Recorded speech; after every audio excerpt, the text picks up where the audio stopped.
Welcome back to Quantum Conversations. My name is Sarah, and today my co-host Carrie Bennett and I are going to be making these complex topics of quantum biology and circadian biology understandable to the everyday person. Thank you so much for tuning in. We ask that if you are listening on audio only, that you take a moment to leave us up to a 5-star review. And if you're on YouTube, leave us a like, leave us a comment. It will help to get the show out to more people. And before we jump into today's topic, just a quick reminder to head down to the show notes and check out my free resources as well as Carrie's free resources.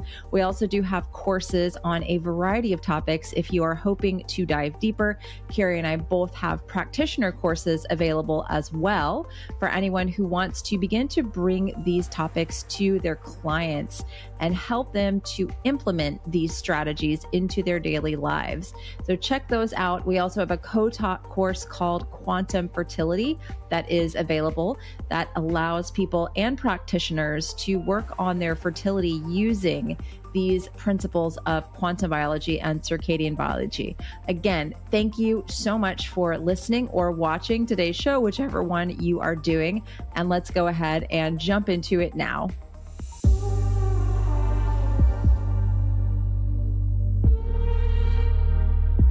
Hello, everybody. Welcome back to Quantum Conversations. Today, we want to talk about office work, working indoors, having to be kind of chained to technology, how to circumvent that, right? Yeah, this was a question that was brought up when I put out, suggestions for IG Lives. I know you did something similar about suggestions, like questions to answer for videos. And it was a good one about I understand the importance of circadian health, but what happens when I'm in an office space for at least 8 hours a day? Like, what can I do to tend to my mitochondria and my circadian rhythm to the best of my ability? And I thought that was a really valid, situation, right? I can picture people who might be working at a bank, working, just working, even teachers, or even working behind a computer all day. Like, there's a lot of situations where you don't have the same flexibility of taking little light breaks, which is always going to be part of our recommendations. But I think we can really help you work through this in a way that helps to preserve your circadian signaling and your mitochondrial health as much as possible.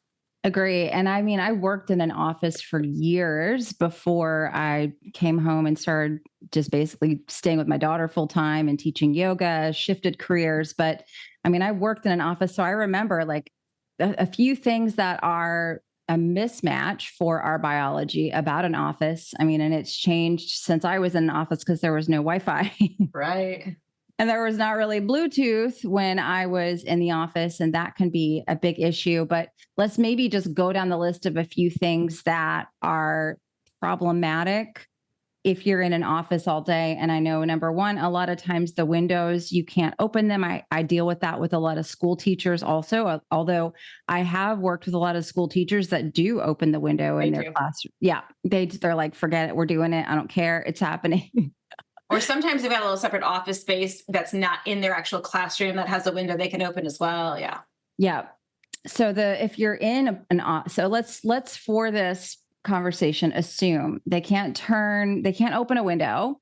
They've got crazy overhead lights, the bright fluorescence that if you film that on slow-mo, you'll be like, whoa. So they're flickering, they're 5,700 Kelvin, middle of the day in June type of intensity. Very confusing light blend. Never changes, always the same. Wi-Fi, Bluetooth. What else? What else would be in that environment that might not be favorable? I mean, lack of earthing, lack of grounding, right? So just disconnection from that. You also might have, another thing that I think people underestimate when it comes to their office environment and just health, but also I'd say that this is quantum health, and that would be annoying coworkers. Because there is something to be said about... That was the hardest thing about the office, though. Like, oh my Lord, everyone talking about what they're going to have for lunch at 9 o'clock in the morning, and the gossip and the drama. Gossip, yeah. Ways to mitigate that as well, because that's not good for your exclusions on water either. No, it's almost worse than all of the Bluetooth and the Wi-Fi is like the office culture sometimes. Right. Yeah. Right.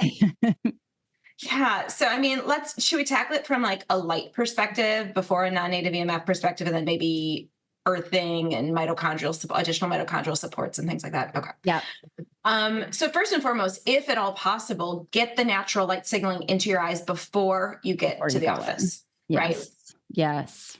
You know, that can look like opening your window if you have to drive, or your sunroof, or doing that as much as you can at home, really taking that time. It's summertime right now, so the sun's coming up really early here. So it's probably before most people have to get to work. So really maximize that morning time, right?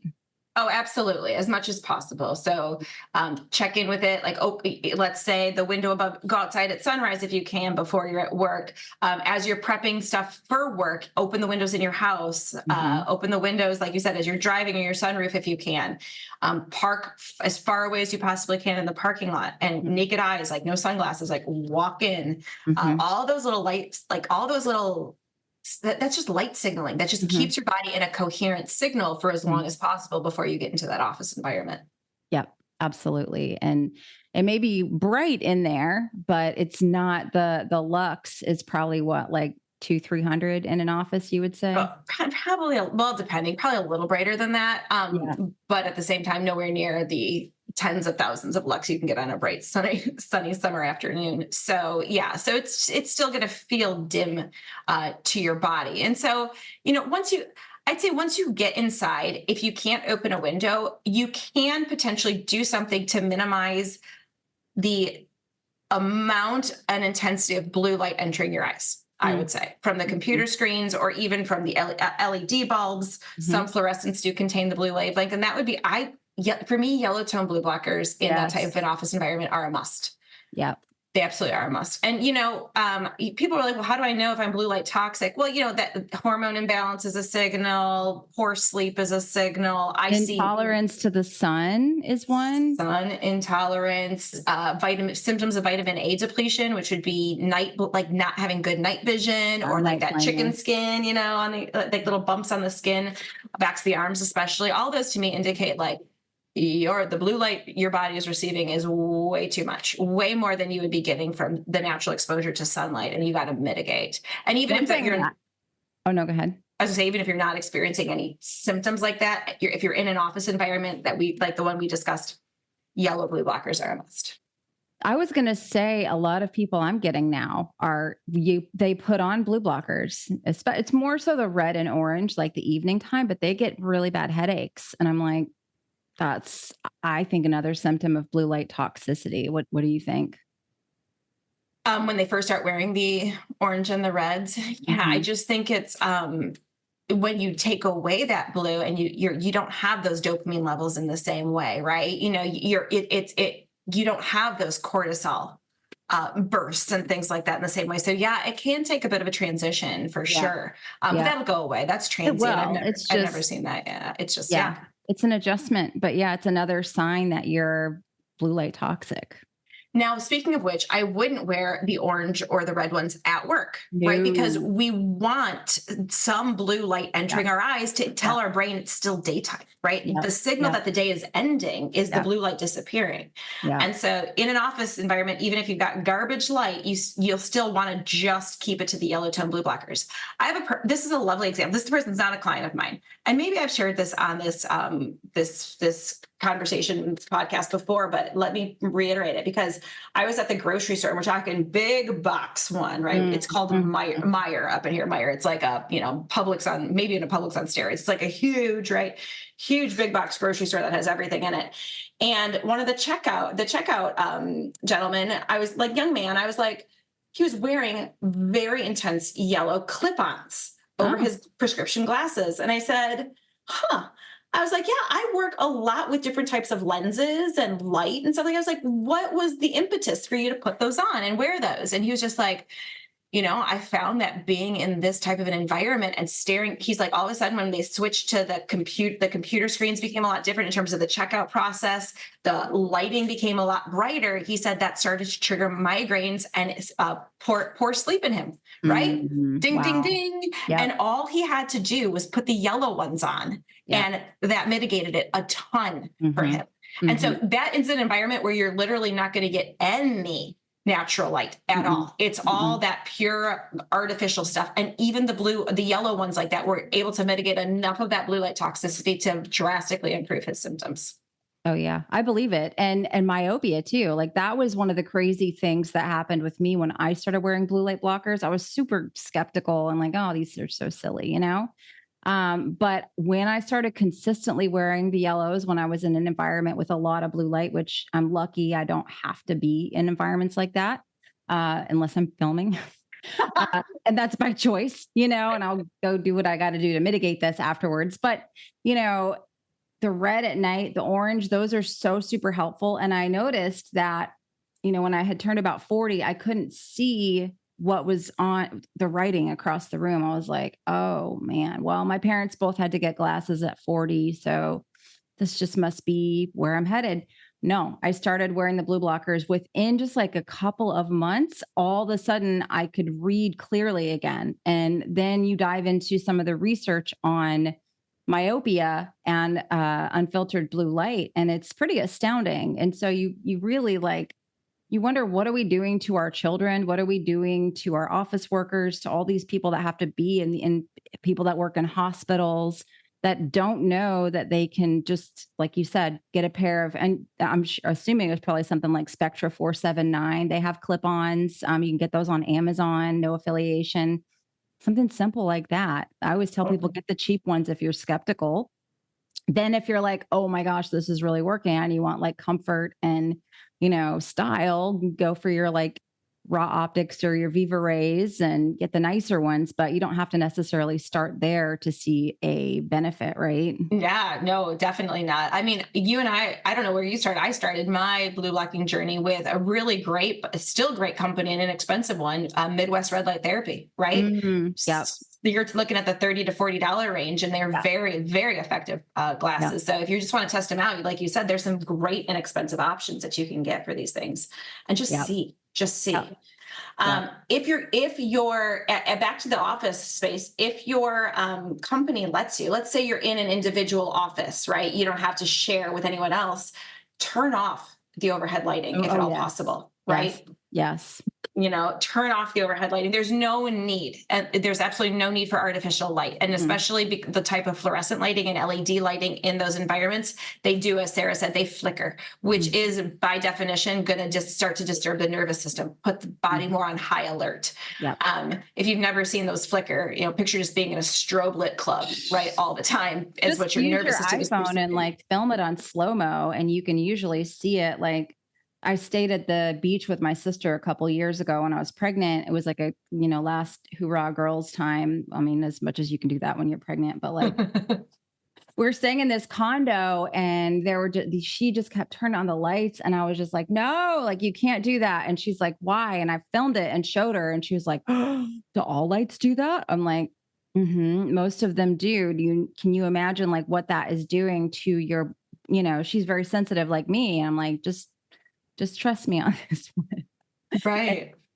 I've got this little incandescent like lamp. My sister, who's a teacher, has those in her classroom now. They've let her turn the overheads off, and she's got those around the classroom, and she notices the kids are better behaved.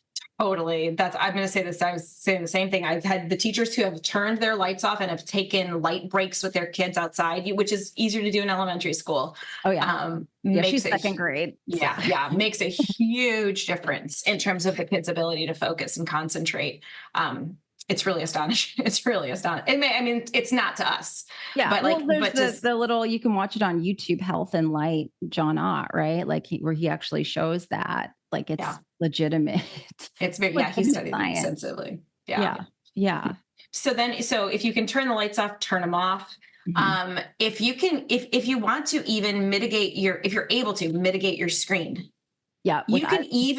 if you can go with iris tech, but it doesn't even have to be. I find with some people, it doesn't have to be that complex. You can simply, because a lot of companies aren't going to let you. They're not going to let you put software on it with people. Yeah. But you can always still go into settings, like the system settings for the display, and put it on a really orange night, right? Like a really orange screen. So go into night mode, basically, or night shade. turn that on and toggle it to as orange as you could possibly tolerate.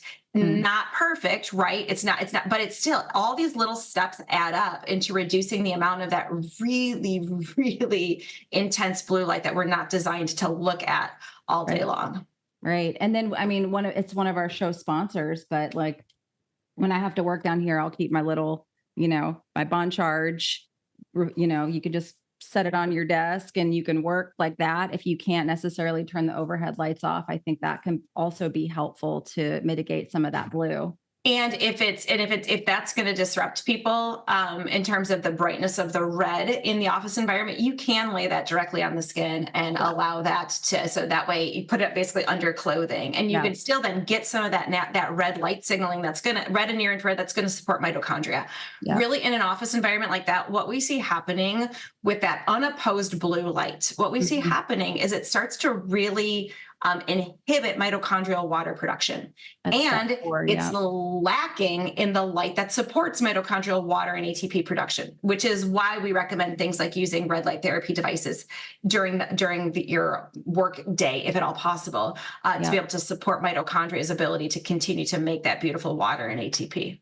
Yeah, exactly. I mean, that's basically what the blue light does is it stops the water production, which is step 4 of the electron transport chain. So it's creating dehydration on a cellular level. And like you said, there's zero red or infrared indoors. And people just have no idea. Like I think that's the biggest problem with people spending like most of their day indoors is they become blue light toxic. And that's why another reason why I think some people will start doing red light therapy and have a negative reaction to it, which it doesn't happen for most people, but some people will do red light therapy and they'll literally feel sick. And I'm like, this will go away. This is temporary, but it is another sign of blue light toxicity, right? Yeah. What I see happens with that is these people have been so depleted in exclusion zone water for quite some time.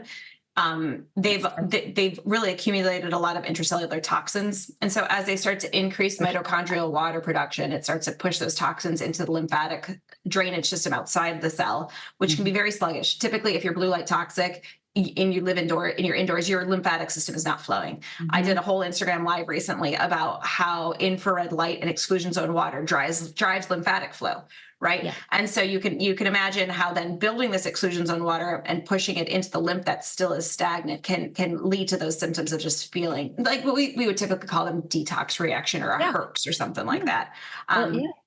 So, it's just a drainage pathway that's being overburdened and not efficiently clearing the toxins that are finally being eliminated from the cells.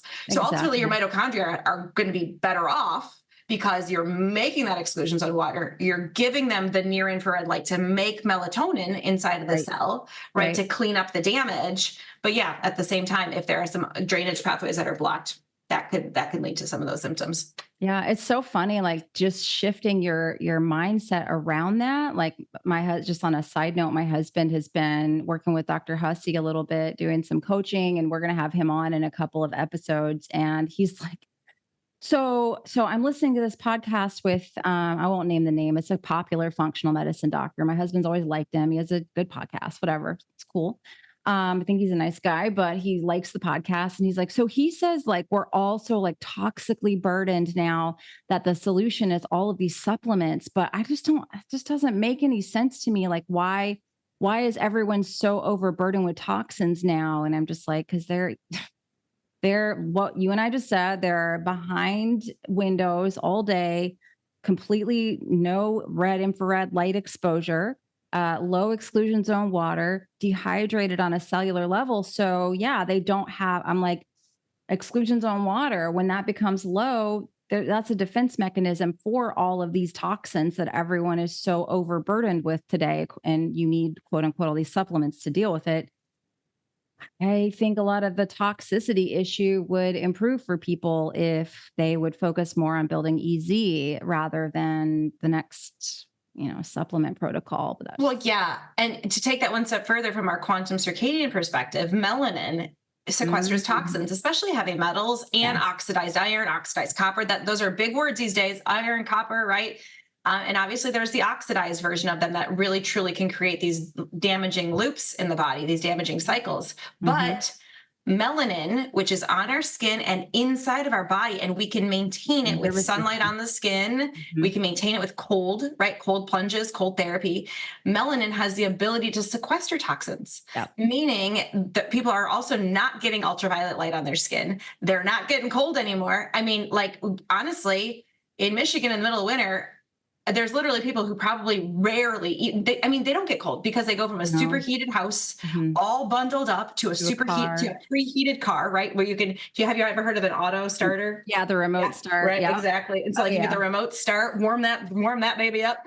And then you never have to get cold anymore, which is what we see in the scans of people and adults with their brown adipose tissue not looking activated. And that's why for forever, that people thought that adults don't have brown adipose tissue. But it just turns out adults live in thermoneutral conditions and don't need their brown adipose tissue, which is the fat that lives on our collarbones and between our shoulder blades, where the mitochondria there actually are able to generate heat for us by pulling white fat, the pinchable fat, from storage and burning it as heat, essentially. But people just have that process down regulated because they live in thermoneutral conditions. Meaning if they're not having that brown adipose tissue activated, they most certainly are not tending to their internal melanin stores either. Nope. Toxins, right? Toxins have the ability all the toxins, So anyone that's like, I get people in my community, I know you do all the time, and they're just so kind of brainwashed. I don't want to say brainwashed, but they just have it kind of beaten into their head because of just popular alternative health. You know, I consider us like alternative health. weird health. We're like we're in a different place. Because we just like look at all these like protocols and we're like, I don't know about that. But like people just come in and they're like, my main problem is the toxins. And I'm like, your main problem is the inability to allow your body to get rid of these toxins. So Carrie, I don't know about you, but I'm doing a couple little trips this summer. And what is the one thing that you're definitely going to be bringing with you on your packing list? I love portable red light therapy for sure. Yeah, absolutely. Exactly. Yes.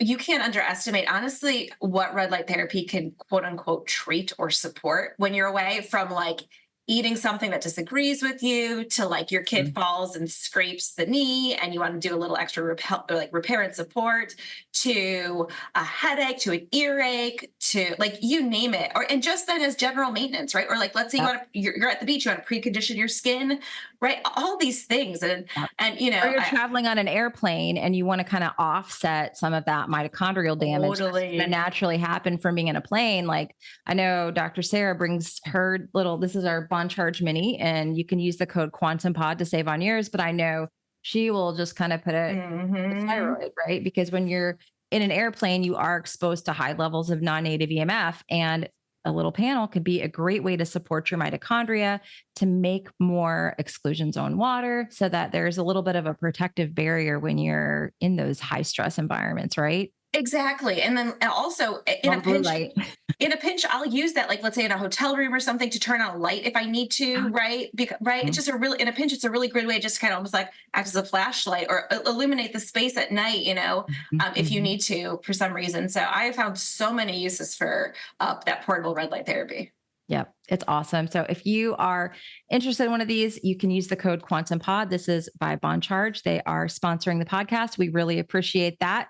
And check them out. There's a link down in the show notes. Even if I feel like someone is really burdened with toxins, my preferential strategies for getting rid of them would be even a sauna, right? There's so much that's been shown to be eliminated because a sauna builds exclusion zone water and helps you then to excrete plastics and flame retardants and heavy metals and you name it. Like there's so much that we can secrete through that way. And we can also, interestingly, you can actually, if you're able to exercise, and a lot of my clients aren't able to do this, but if you're able to exercise till you're pouring sweat, that's another way that that is really has been shown to really help dump toxins from the body as well. So, I mean, I would much rather clients go about those types of ways to support their toxic burden and then be aware of what the toxins are in their environment.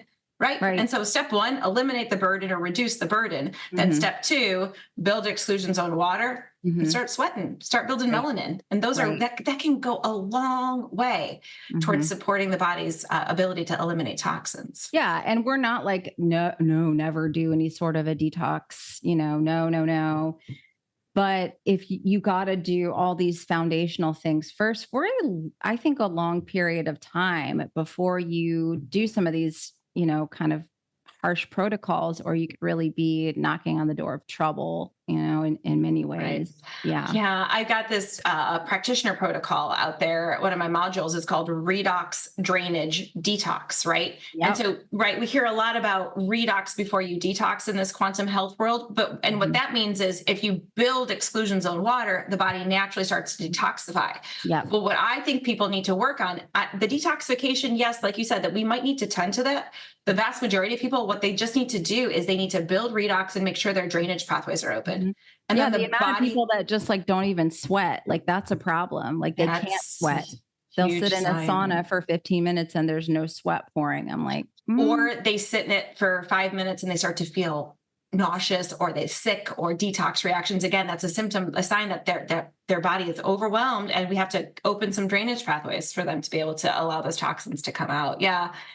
Just a different way to look at it. And then, I've got, if a client wants to undergo a specific protocol with a particular practitioner, that's fine. I have no problem. I don't feel like this needs to be like, oh no, this or that. Right. Exactly. Right. But at the same time, I think this only facilitates the elimination of toxins. So if a client does want to do an additional protocol, then they're only going to be a benefit from that. Exactly. Yeah. So we're not against all of that, like 100%, but we just really think a lot of people, like we're talking about with this whole office episode, they're in these environments that is not helpful in aiding in detox. And we're hopefully getting across why that is. Yeah. Right? Yeah. So I think we've talked about the light environment a lot and what they can do with getting the light signaling at the beginning of the day, end of the day, right? Get that on weekends, take advantage when you have access to the light on a lunch break. Yeah. Once I started to recognize that light was a thing, I lived in a gym setting with not great light, right? By any means. It was not fluorescent. But it was absolutely LED bulbs.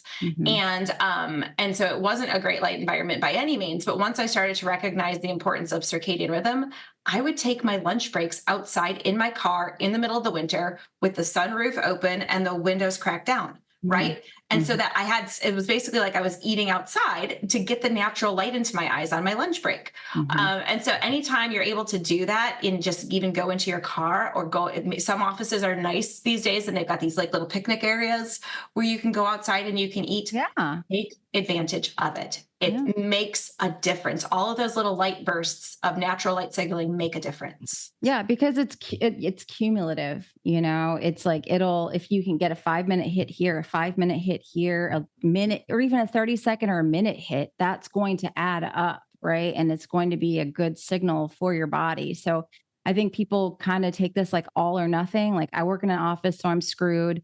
No, you're not you're not. Like there are ways and I have had countless people. I think a lady that's in my private membership group, she just put up this beautiful post, Katie, about a week ago, and she's a school teacher and she is indoors in Chicago. She's a school teacher and she came to me and this work about a year ago with crippling anxiety, insomnia. She was one of the ones that would like post like, just like, and she really just embodied all of this stuff and also did some work on her nervous system. I think she did primal trust, but like she brought all of this stuff together and she is just rocking it. And she helps the other people in my group now. Way to go, Katie. I mean, it's like, she's a school teacher. I have a sister who's a school teacher. That's a hard job. Like you have a huge amount of responsibility and you're a very limited sort of environment, and she's made it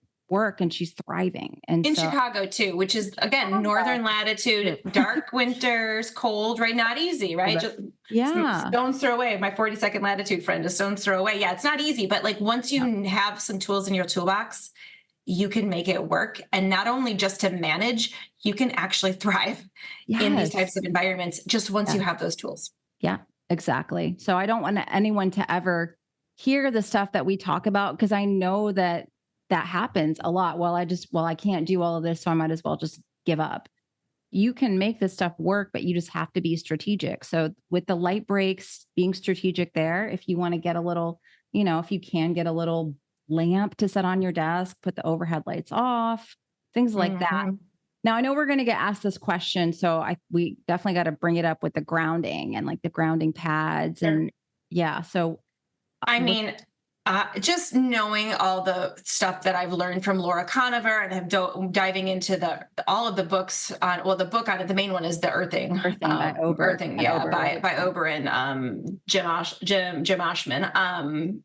And just looking at the research, I'm convinced that being earthed and grounded, correctly, even in a higher non-native EMF environment, has benefits to it. Mm-hmm. And so I wouldn't hesitate. I wouldn't hesitate to put someone on a good quality grounding product if at all possible. They have to make sure to test that the outlet they're plugging their device into is grounded. That's a tough one though.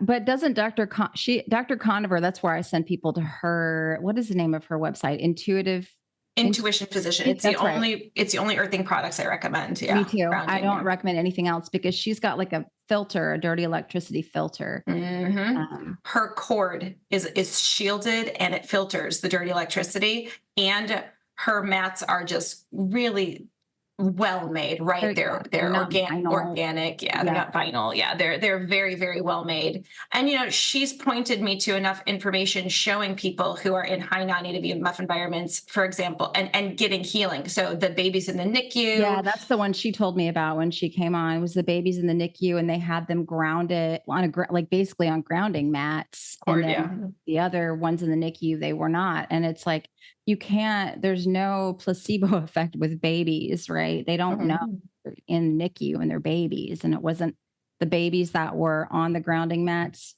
had, well, I don't remember the exact numbers, but I remember they had much better outcomes than the ones that were not grounded, right? Yeah, they absolutely were. And like you said, that's like the best way to control is like to use babies or animals, right? To be able to control for things like the placebo or nocebo effect. And and then I also look to the studies that these are the ones that I found in the book that I then dove into. And that would be the ones on people like the Tour de France athletes who use it for recovery, in between. And they're not sleeping in low non-native EMF environments. They're sleeping in typical hotel settings, like nothing where they're like, they're not controlling for any of the artificial light at night. I mean, this doesn't even control for the artificial light, either. Right? Picture that if we could control for that as well.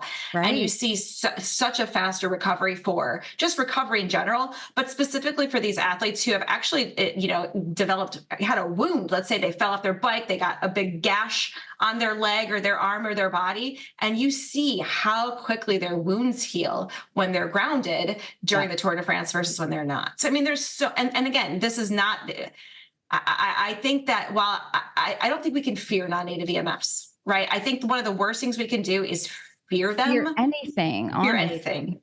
Yeah. Yeah. Because it's your perception of the thing that is going to hurt you more than the actual thing 95% of the time. Honestly, it is.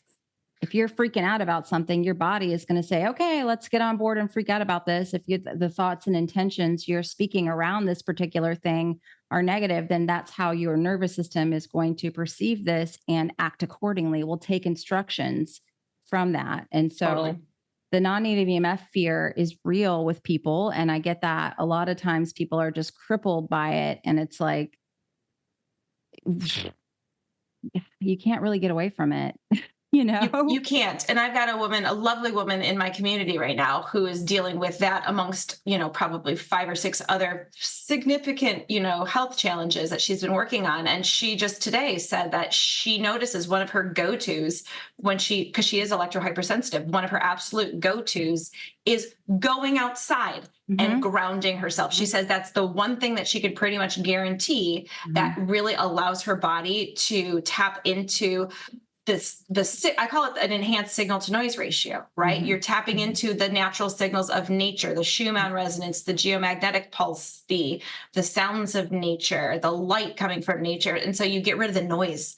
And so it's really what this non-native EMFs are for people is like this chaotic noise that their body is like, I don't recognize that. What am I supposed to do with it? Right. And so I'm a firm believer that even if we need to potentially play around with using an artificial means of grounding indoors, it can go a long way towards supporting people in that environment. And if they don't want to ground or in addition to it, I recommend molecular hydrogen.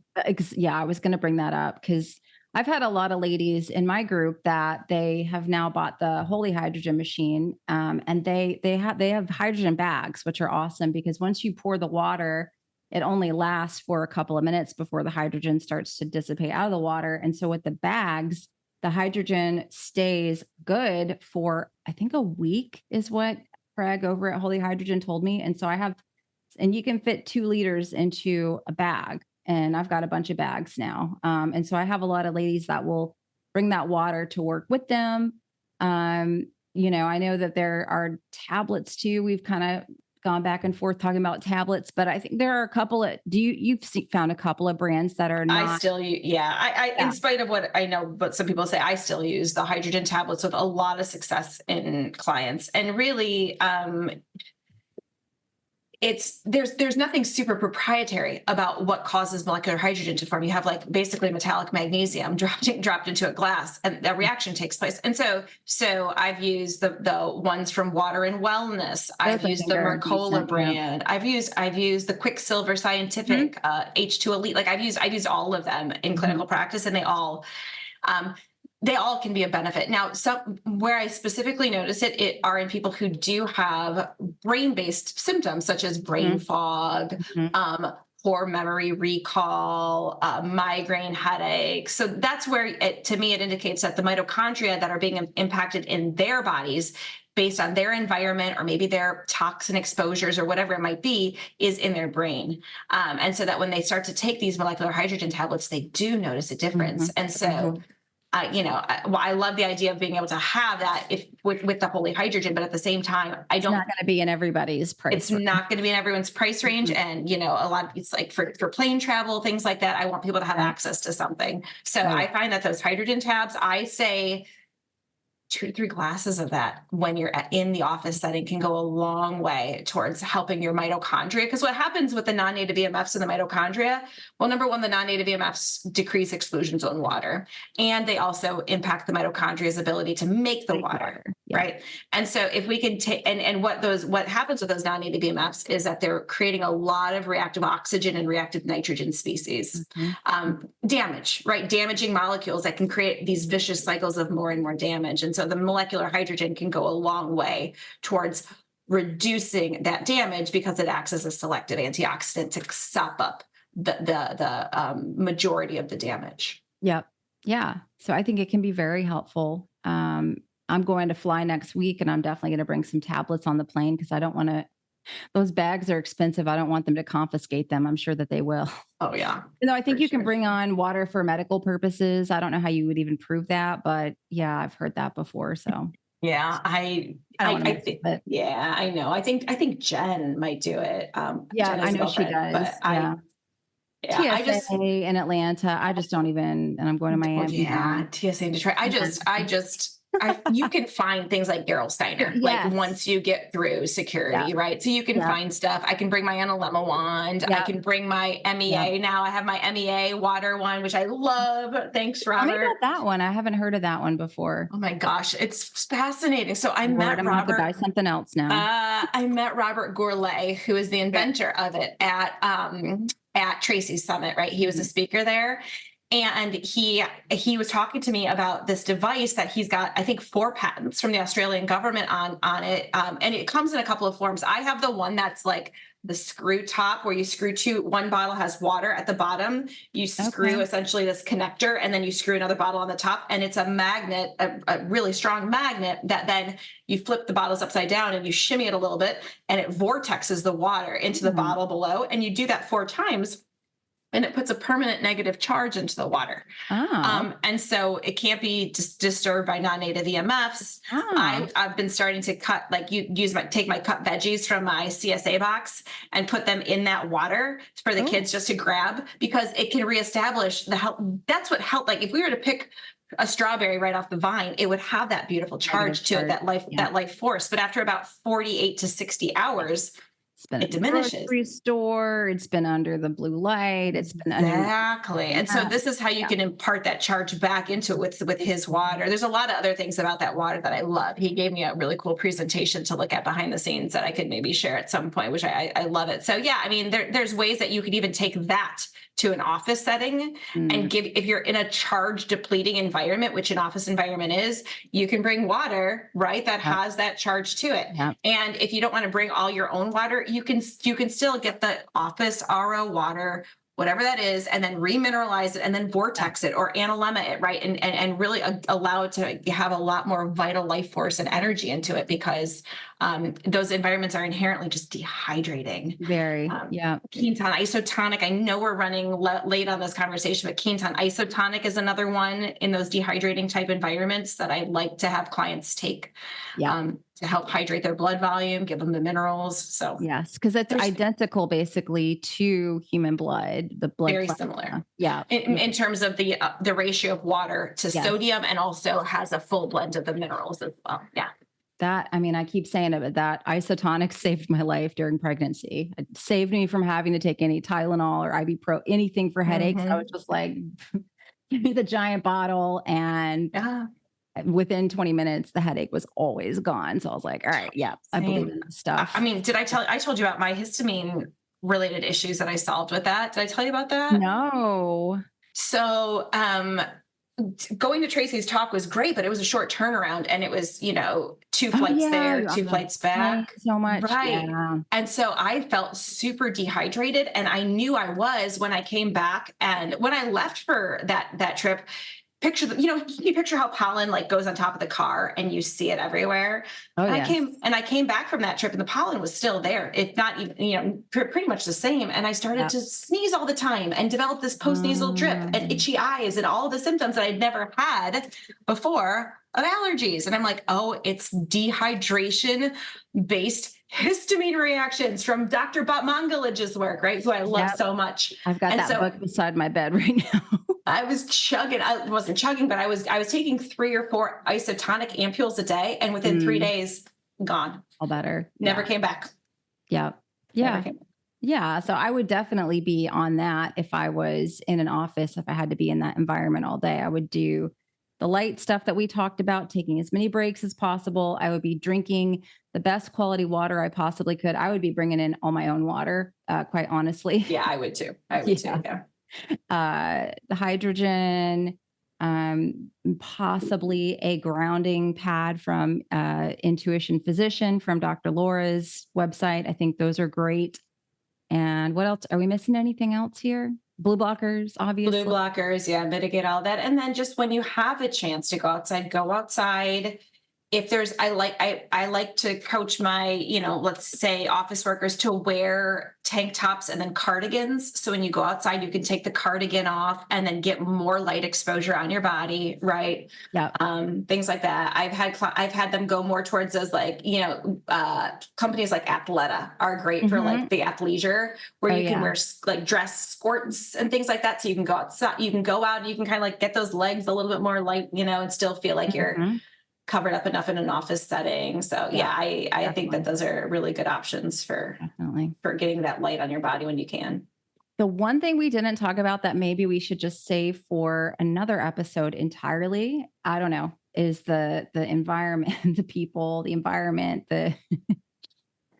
the non-native EMF of the other humans in the arena. Do you want to tackle that now, or should we save it for the next episode? Yeah, let's save that for the next episode. Okay. Because I think let's talk, we can talk a little bit about that nervous system type stuff. We are not the experts on this. We refer out nervous system stuff all the time, but we can maybe share with you what we see from a clinical perspective. I love that. All right. So cliffhanger, make sure you're subscribed, ring the bell, all the good stuff for thumbs up.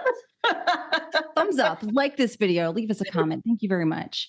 Rate us on Apple or Spotify. Okay, I said all the things, and we will see you next week.